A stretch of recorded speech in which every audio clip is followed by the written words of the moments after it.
She's a powerhouse executive by day and an award winning storyteller by heart. Back on PSI TV is Teresa Mosley Sebastian, the brilliant mind behind the Lost Seeds series. You are watching Influence Media, PSI TV, the Netflix of biz brands.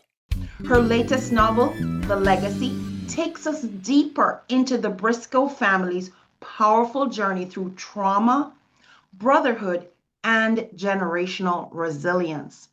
Teresa's unique lens as a storyteller offers insights into legacy, trauma, and healing. Teresa, welcome back to PSI TV. Well, thank you so much, Trudy. You are so giving of your time here. I really appreciate it, and I appreciate your audience. Fantastic. Well, the last time you were on PSI TV, we talked about book one in the series, Yes. Lost Seeds, the Beginning. And I will add a link to that show in the description for those of you who may want to check that out. And I encourage you to check it out because this is a two-part book series. And this video today is going to be handled as a standalone, but you will really get the depth to the story if you watch part one and get both books in a series. So, Teresa, having said that, can someone who hasn't read the beginning jump into the legacy and still enjoy it, or do you recommend they do start from book one? I think they can start with book two if that's the book they choose to pick up. But eventually, what they will want to do is go back and read book one to understand the characters even more. And all of us want to know what's the history? How did this Mhm. all come to be? Because every interaction, every relationship, every event has a history. Nothing, very few things happen in a In a nutshell. vacuum. Yeah. Yes, exactly. So, but yes, you can read book two because it's its own mystery and it has characters. It picks up with characters that weren't in book one because they weren't born then. So it's a whole new story of relationships, but picking up on a few things and tying up a couple of, loose ends that people may say, well, what happened to Dub? What happened to Tim? What happened to, different characters? So you can certainly read book two without book one. But if you're like me and you like loops to be closed, you may want to go read them both because I'm actually excited about talking about this book today because having read book one, I left book one with a lot of questions about Tim. And Teresa promised me she was going to pick it up here, and that's what's happening. So, your first book, Lost Seeds: The Beginning, won multiple awards. Yes, You it did. referred to the picking up of new characters and everything, but where does the story pick up for the Briscoe family saga in this book, The Legacy? Well, in this book, you're going to be 40 years ahead, Mm, okay, in book two. So it jumps 40 years. And it does give you snippets of what has happened over those 40 years. But to see more about those 40 years, you'll have to read book three when it comes out. ooh, a book three. Yes, we'll talk about that in a minute. Okay. But so it picks up in the 1960s where Mm, you see things, some historical things, like all of the civil rights activities that took place in the early 60s, how the family deals with that, how their community deals with some of that, how it impacts the perspective of the generations because in the 60s, now you have a whole new generation of Briscoes mm, that came up in a different day and time than Dub and Tim.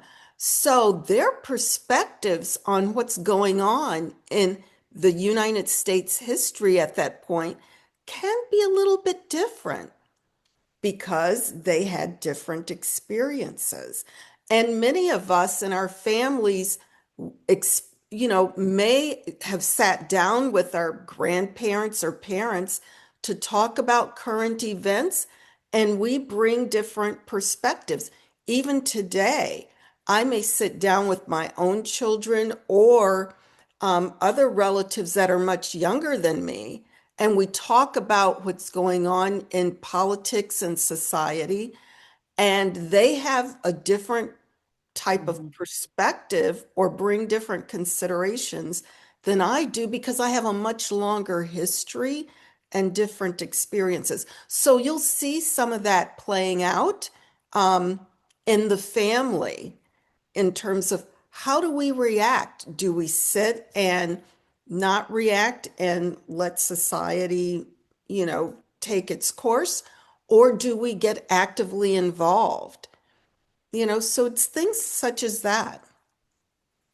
So I don't want to give away book one or anything, but what is happening here is book one starts with the family where they had just been out of slavery. So you have this whole series is following several generations of families and their experiences. You really do want to read book one. I'm excited to hear there's going to be a book three, but we will talk about that. So um Teresa, the word legacy Yes. holds weight in this book, and it seems to be also in your own life. How do you define legacy personally? I define legacy as the impact that you leave on others, whether it's emotionally, financially, whether you leave, whether it's a book or a song, it's what you leave behind that impresses a person's life, another person's life. So we all want to leave legacies, and sometimes we unintentionally leave a legacy. It can be something negative. It Mhm. could be that we treated our family or an individual poorly, and Mhm. it impacts that person and how they perceive themselves, their lives, or how they choose to move through the world in their lives. So it's how you impact someone else. We, many of us, like myself, I am very aware at this stage of my life about my legacy Mm. because I want to leave something positive that enhances someone's life. So back to the books, um, Dub and Tim did not intentionally leave some legacies, even those that are playing out while they're still here on Earth. Um, and that's what the second book is about, is how their behaviors over those previous years are now playing out and impacting their children and their grandchildren's lives. Here's an example without giving away too much of the book. In book one, Dub was very much aware of being progressive, moving up in the world, working hard. And he had thoughts about what he wanted for his children. So he intentionally embarked upon making that economic and social climb, both he and his wife. Well, now in book two, we will see how that has played out because he has a number of children and he has managed to elevate those children within their They were community. starting at a better place than he did. Exactly. And we're seeing how that is playing out with the new generation. So a lot, and conversely, you can look at Tim's life to see how his behaviors have impacted his relatives, his nieces and nephews. So I'll leave it with that. And what that makes people think about is themselves as you're reading the book. You can ask yourself, how did my behavior or is my behavior impacting my children or those around me such that is it going to elevate their lives? Is it going to leave trauma in their lives? What is it doing to them? Because none of us live in a vacuum unless we live way out in the woods where no one else exists. I think that even this concept of legacy and looking at how historically how things played out, how they're impacting me now, how is what I'm doing impacting the future generation. I am not sure that enough people pause long enough to consider these experiences and to for it to offer an explanation for why they think and believe what they do and how what they're doing intentionally or unintentionally is creating a legacy going forward. So that is raising that conversation, and that's a very healthy place for a conversation to start. So, Teresa, the Lost series books, both of them, the one and two that's already out, tackle the post-slavery generational trauma, mental health, and brotherhood. And why did you feel the need to bring these themes alive using historical fiction? And your historical fiction is pretty on spot for the history. Yeah, exactly. The reason I wanted to raise these issues and make this kind of the starting point of this discussion is because it's the reality of today. History, what we don't want to do is repeat history, but what Mm-hmm. we do want to do is use history to show that there's some things socially that we don't want to repeat. And we also want to be aware that in order to cure some dysfunctions out in our society, we need to understand the historical basis for it. I'm a sociologist by training. For my undergraduate degree was in sociology, and I've always been interested in how our environment impacts our behavior and our relationships. And thinking about the post-slavery years, you can see how those tumultuous, hundreds of years of slavery here in the United States are still, having some A ripple impact effect. on us today. Mm-hmm. And so to appropriately deal with it and to create the society that we want, we have to understand it, we have to understand the remnants of it, and we have to learn not to repeat it. Hmm. So, Teresa, you're a corporate executive, a legal scholar, a board director. How do you shift between that executive world and the world of historical fiction writing? It's very easy actually, Hmm. because when you are whether an executive in a leadership position, um, you have to learn how to explain things, how to tell stories, whether Hmm. they are real, or whether they are fiction. But you have to learn communication, effective communication, in order to paint a picture for people that you are trying to lead or influence, right? Or your colleagues. So it's not hard to jump between those two worlds. And the art of book writing is a business too, It which I is. have learned. It's a new business model that I'm quickly learning, Trudy. But it's not, and being a lawyer, when you go to law school, a part of, especially your first year or two, is all about writing, listening and reflecting, analyzing, and putting on paper or electronically, but capturing people's interactions and events and lives, putting them on paper, arguing them in court, explaining to them, explaining to a jury, painting a picture. So going between those two worlds is not difficult at all. And as a matter of fact, you may find, and I don't have any evidence of this, any studies, but I would be surprised if you didn't find that a number of writers versus other professions have lawyers, that participate in fiction writing. Okay. I have interviewed quite a few lawyers who are authors, I will admit. Yeah. So Dub and Tim are brothers, and you have developed them both as very complex and compelling characters. Mhm.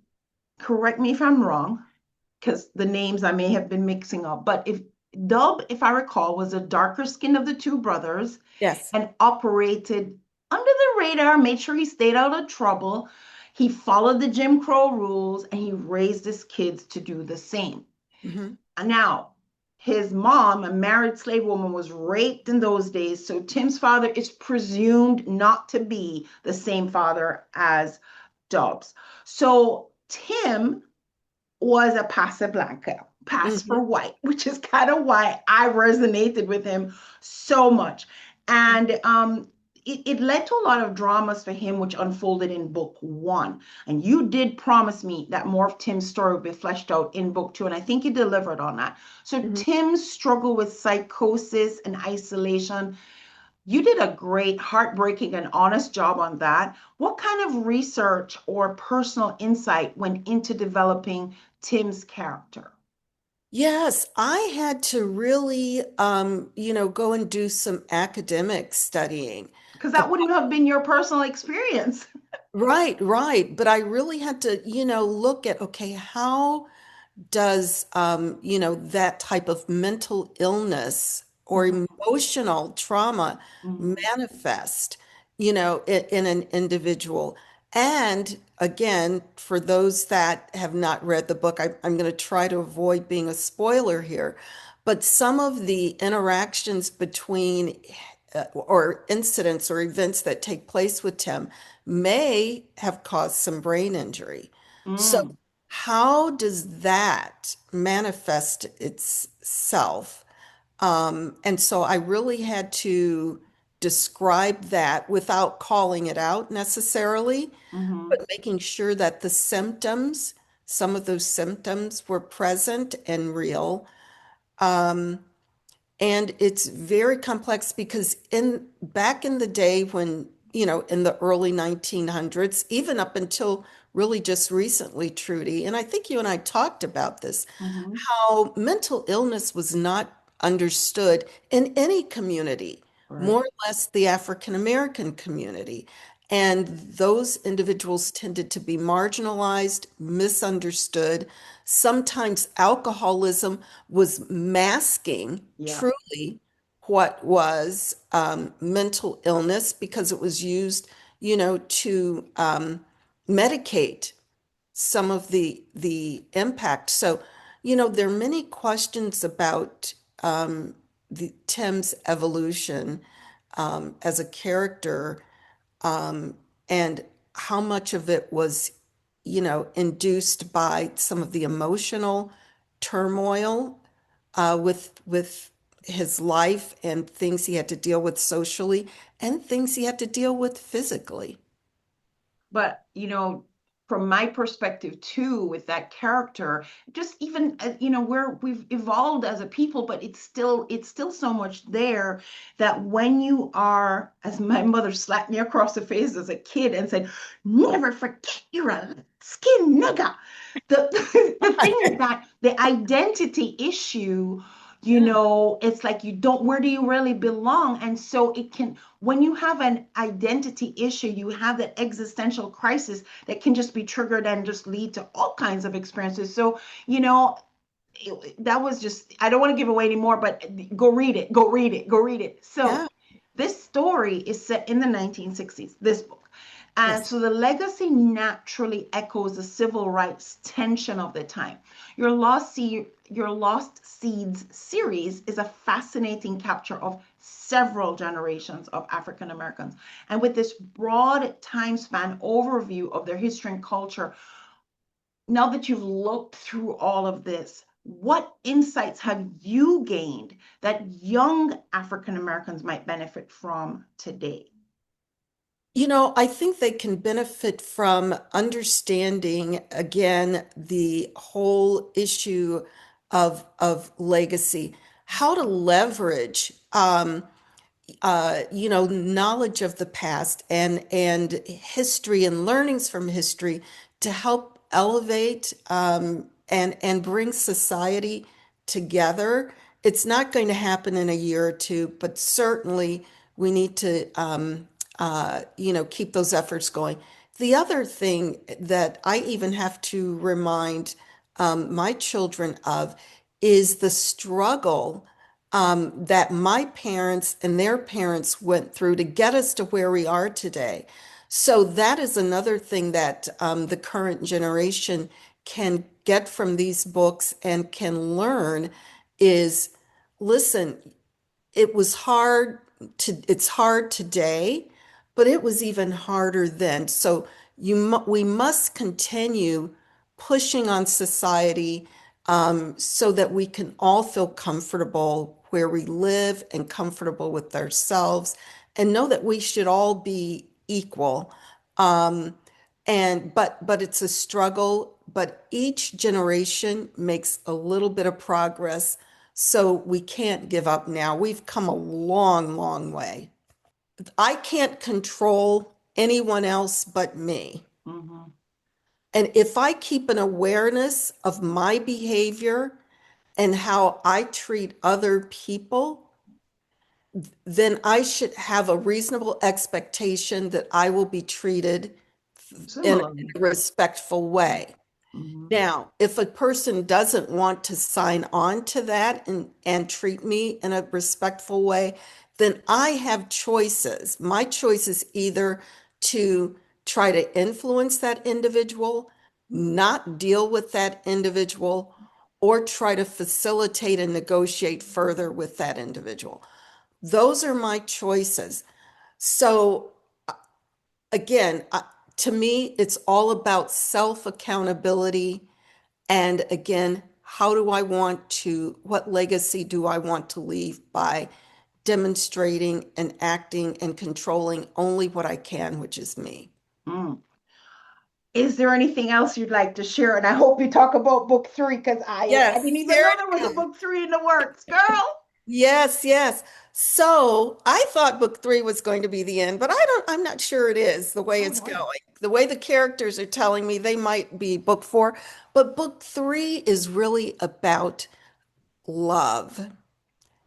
It's about resolution. It is about family secrets and dealing with family secrets. So there's a lot around how do we come to some resolve around this trauma?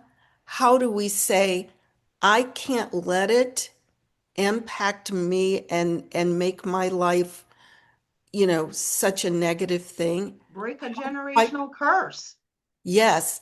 How do we stop the generational curse? And who should be the leader of that evolution? Who should be the trigger for saying, look, we've just got to move forward? So again, it's a love story in a way. It's a story about resolve, and it's a story about family secrets and how to deal with those. So I hope you come back for book three. And if there really is another book, then what's going to happen is I'm going to have to package all those videos and then maybe we offer that as its own program. I don't know, but girl, I this has been amazing. So, ladies and gentlemen, Lost Seeds. We have the beginning and now we have the legacy, and a book three is brewing, and who knows, there might be more coming down your line.